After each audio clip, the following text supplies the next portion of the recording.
La tensión en Europa ha alcanzado un punto de ebullición. París fue el epicentro de una cumbre donde más de 20 naciones se unieron, comprometidas a fortalecer la defensa del país al oeste de Rusia posguerra. 10 de estos países, incluyendo Francia y el Reino Unido, están listos para desplegar tropas. Un número impactante, 30.000 soldados. Pero Vladimir Putin lanzó un ultimátum helado, declarando que cualquier fuerza extranjera en la nación en conflicto será un objetivo legítimo para Rusia. El ajedrez geopolítico no había sido tan peligroso en décadas, y cada movimiento podría desencadenar una escalada incontrolable. ¿Es Europa consciente del precipicio en el que se encuentra? El mundo observa con el aliento contenido mientras se dibuja una nueva línea roja. Díganos, ¿desde qué ciudad y país nos está viendo ahora mismo? Analicemos los hechos. La reciente cumbre de la coalición de los deseosos en París marcó un punto de inflexión. Más de 20 estados se comprometieron a brindar apoyo a la defensa del país al oeste de Rusia posguerra. 10 de ellos, Reino Unido, Francia, países nórdicos y bálticos, Holanda y Australia, están listos para desplegar fuerzas. Alemania, sin embargo, aún sopesa sus opciones, necesitando aprobación de su Bundestag. Polonia ha rechazado el envío directo de tropas, pero se posiciona como un centro logístico esencial para el apoyo occidental a la nación en conflicto. Estados Unidos limitará su apoyo a inteligencia y cobertura aérea. La reorientación estratégica está en marcha, con implicaciones profundas. El viernes pasado, Vladimir Putin endureció su postura con una declaración que resonó en todas las capitales.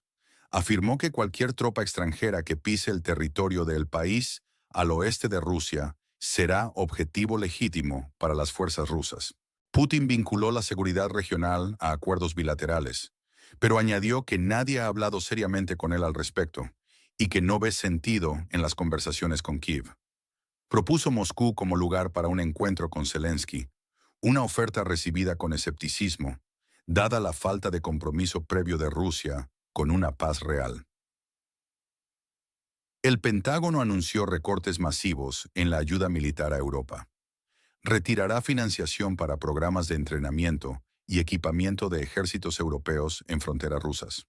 Este programa había inyectado más de 1.500 millones de dólares en Europa entre 2018 y 2022, constituyendo casi el 30% del gasto global.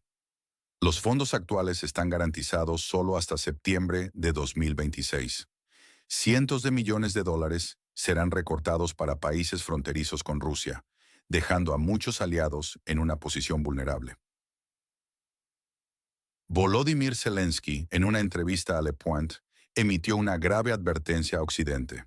Alertó sobre las fatales consecuencias de cualquier concesión territorial a Rusia, señalando que Kharkov y Dnipro, ciudades con millones de habitantes, estarían en riesgo directo. Hizo un paralelismo con la anexión de Crimea en 2014, cuando la comunidad internacional no reaccionó con la fuerza necesaria, lo que Rusia usó como trampolín para futuras agresiones. Es un recordatorio contundente de las lecciones no aprendidas y los peligros de la inacción. En Polonia se implementaron cambios significativos en el programa 800 Plus para extranjeros. El gobierno ha puesto en marcha un sistema de verificación automática mensual de la actividad laboral de todos los beneficiarios no polacos. La falta de empleo resultará en la suspensión inmediata de los pagos, una medida drástica que, según las estimaciones, afecta a 276.500 niños de extranjeros, de los cuales 224.500 son de la nación en conflicto. Este endurecimiento de las políticas sociales refleja una creciente presión interna y un cambio de prioridades. Robert Fico, el primer ministro eslovaco, se reunió con Volodymyr Zelensky poco después de sus conversaciones con Putin en China. Fico negó haber sido presionado por Putin para cortar el tránsito de gas o electricidad al país al oeste de Rusia, buscando una posición de aparente neutralidad. Declaró su apoyo a las aspiraciones de la nación en conflicto a la Unión Europea, a pesar de lo que describió como puntos de vista completamente diferentes entre ambos líderes. Zelensky, por su parte, afirmó que el país al oeste de Rusia está listo para asegurar el suministro de petróleo y gas a Eslovaquia, siempre y cuando no provenga de Rusia, un intento de consolidar alianzas energéticas estratégicas. Los cielos cerca de Moscú se iluminaron con fuego. Drones de la nación en conflicto atacaron una refinería de petróleo en Riazán, a menos de 200 kilómetros de la capital rusa, provocando incendios masivos. Estos ataques, según el país al oeste de Rusia, buscan explícitamente paralizar la economía de guerra rusa. Ya se estima que han dañado el 17% de la capacidad de procesamiento de petróleo de Rusia, lo que equivale a 6.5 millones de toneladas de capacidad de producción. Es un golpe directo al suministro de combustible que alimenta directamente la maquinaria militar rusa. Y en un giro inesperado, aunque menos trágico, un yate de lujo valorado en $940.000, llamado Dolce Vento, se hundió en Turquía 15 minutos después de su botadura en la provincia de Zonguldak. 4 personas a bordo, incluido el propietario y el capitán, fueron rescatadas ilesas. Un incidente bizarro que añade un toque de absurdo a la tensa atmósfera global. Verifiquemos la geografía de nuestra audiencia. ¿Cuál es su ciudad y país? Estos eventos, aparentemente dispares, convergen en una crisis existencial para Europa. La amenaza de Putin no es una bravata. Si tropas occidentales son atacadas en el país al oeste de Rusia, podría desencadenar una confrontación directa de dimensiones catastróficas. ¿Estamos al borde de un conflicto a gran escala que nadie quiere, pero que todos temen? Los recortes de ayuda militar de Estados Unidos son un shock profundo. No solo reducen la capacidad defensiva de los aliados fronterizos con Rusia, sino que socavan la cohesión y la confianza dentro de la OTAN. Esta ambigüedad estadounidense, especialmente en un año electoral tan volátil, deja a Europa en una encrucijada crítica y peligrosa. La vulnerabilidad de los países bálticos, Estonia, Letonia, Lituania, que vivieron durante décadas bajo la bota soviética, es ahora más palpable y urgente que nunca.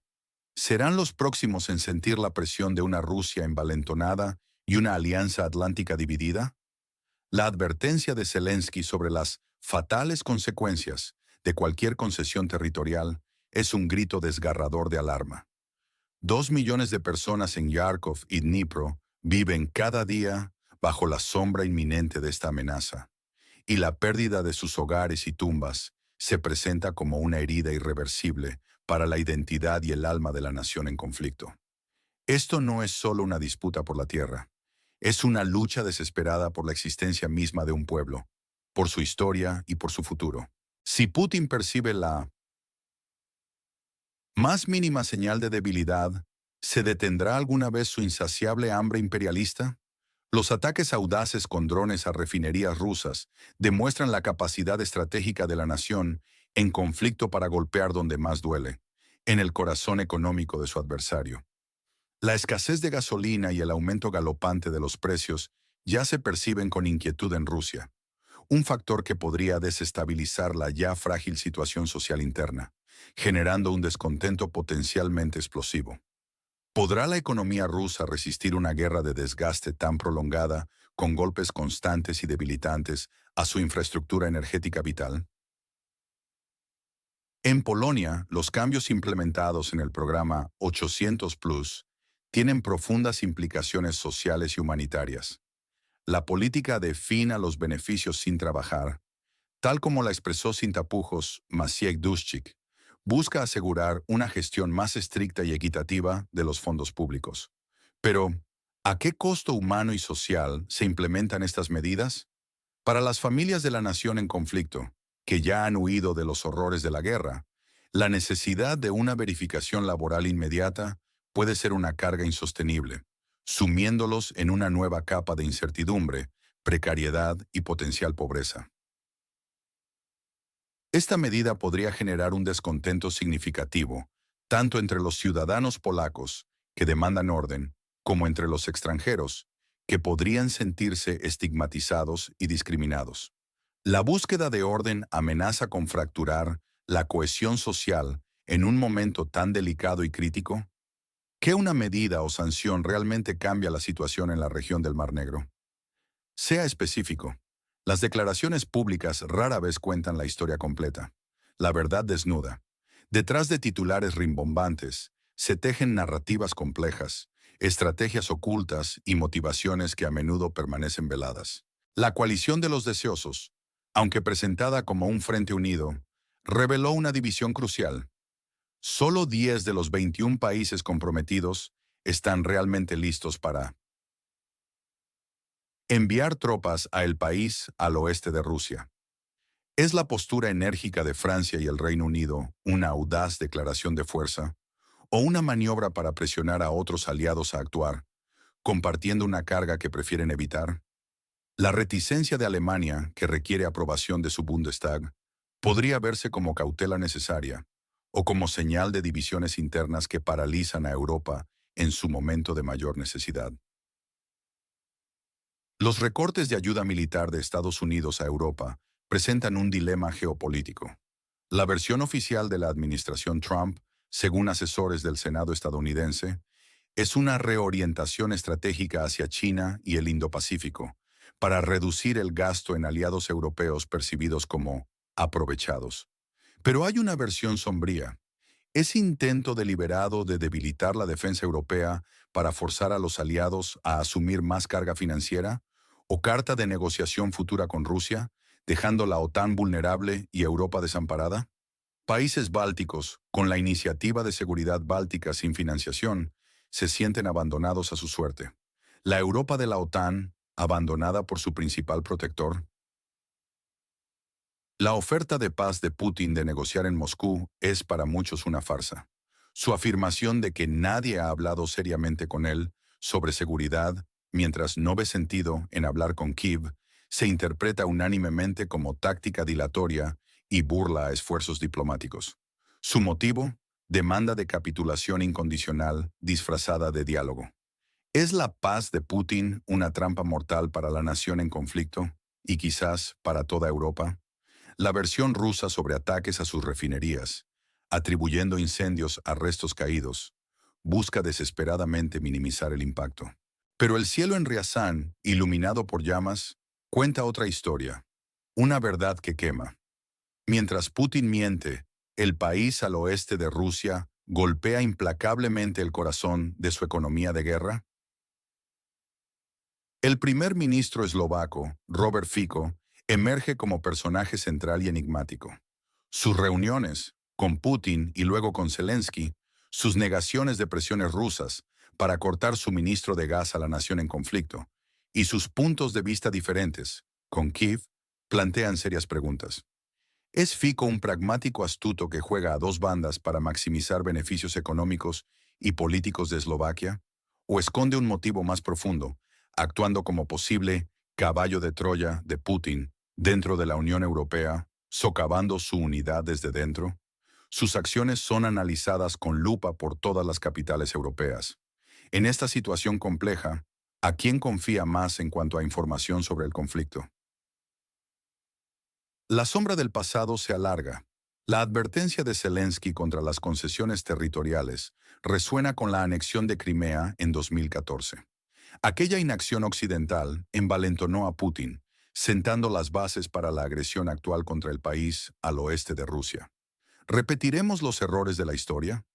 La retirada parcial de Estados Unidos de Europa y el llamado a que el continente asuma mayor responsabilidad en su defensa nos transportan a debates de la Guerra Fría. La carga compartida y la autosuficiencia europea eran temas recurrentes, siempre bajo el paraguas de Washington. ¿Será esta vez diferente? Robert Fico, en sus encuentros con Putin, ha invocado el contexto de la Segunda Guerra Mundial, una narrativa que Rusia usa para justificar su imperialismo y acciones en la nación en conflicto. Este revisionismo histórico es peligroso. La historia de los países bálticos es una advertencia. Tras décadas bajo la bota soviética, su vulnerabilidad ante cualquier señal de retirada de Occidente es profunda. La idea de que su principal protector pueda recortar fondos y desatender su seguridad evoca un miedo ancestral. La fricción política en Polonia, con anteriores vetos del presidente Nawrocki a leyes clave, contextualiza los cambios en el programa 800 Plus. Estos movimientos forman parte de una tendencia de escrutinio sobre el gasto público y la ayuda a extranjeros, exacerbada por la fatiga de la ayuda al país al oeste de Rusia. ¿Cuál evento en el sector energético está subestimado por los medios? Nómbrelo y explique. El futuro inmediato está cargado de puntos de inflexión. Los fondos de ayuda militar de Estados Unidos para Europa expiran en septiembre de 2026. ¿Qué hará el continente ante la inminente reducción de apoyo? ¿Será el catalizador para una verdadera autosuficiencia militar europea? ¿O profundizará las divisiones? Si el Bundestag alemán da luz verde al envío de tropas, podría desatar una cascada de decisiones similares. Pero cada nuevo soldado occidental en la nación en conflicto aumenta el riesgo de una respuesta rusa. La amenaza de Putin no es un farol. El ataque a personal occidental en el país al oeste de Rusia significaría una escalada militar sin precedentes, empujando al mundo al abismo de una guerra total. La política interna polaca también es crítica. Si el presidente Nawrocki veta la nueva ley del programa 800 Plus, Maciej Duszczyk ha advertido de un caos inminente. Esta lucha política interna podría desestabilizar a uno de los aliados más importantes de la OTAN. Los ataques de drones del país al oeste de Rusia a las refinerías rusas continuarán, buscando paralizar la economía de guerra. ¿Podrá Rusia mantener su capacidad de producción de petróleo si pierde más infraestructura? ¿Y cómo afectará esto a su capacidad para financiar el conflicto? Las colas en las gasolineras y el aumento de los precios ya son un problema, lo que podría traducirse en descontento social. Observaremos con atención cada uno de estos marcadores. Ayúdenos a ajustar el horario de nuestros programas. Indique su país, ciudad y la hora actual allí. Nos encontramos en la antesala de una era incierta. Europa, enfrentada a la ambigüedad estadounidense y la agresión de Putin, debe elegir despertar y forjar su propio destino militar o ceder a las divisiones y arriesgarse a una desintegración de su seguridad. La valentía del país al oeste de Rusia, al golpear el corazón económico de Rusia, es un recordatorio de que la resistencia nunca se rinde. Pero el camino por delante está lleno de riesgos inmensos. La historia del yate Dolcevento, hundido en 15 minutos. Un símbolo quizás de la fragilidad de lo que creemos sólido, nos obliga a reflexionar sobre la rapidez con la que el orden mundial puede zozobrar. Usted es un asesor clave. ¿Qué un paso concreto le sugeriría al líder de la nación en conflicto para los próximos 90 días? ¿Cómo podría Europa, de forma unida, responder eficazmente a los desafíos actuales y a las amenazas futuras? Deje su opinión en los comentarios. Su perspectiva es fundamental para entender este complejo panorama. Suscríbase a nuestro canal para obtener análisis honestos, sin filtros ni censura, y active la campana para recibir notificaciones cada vez que publiquemos un nuevo video que le ayude a mantenerse informado y preparado. No se pierda el próximo capítulo de esta historia global.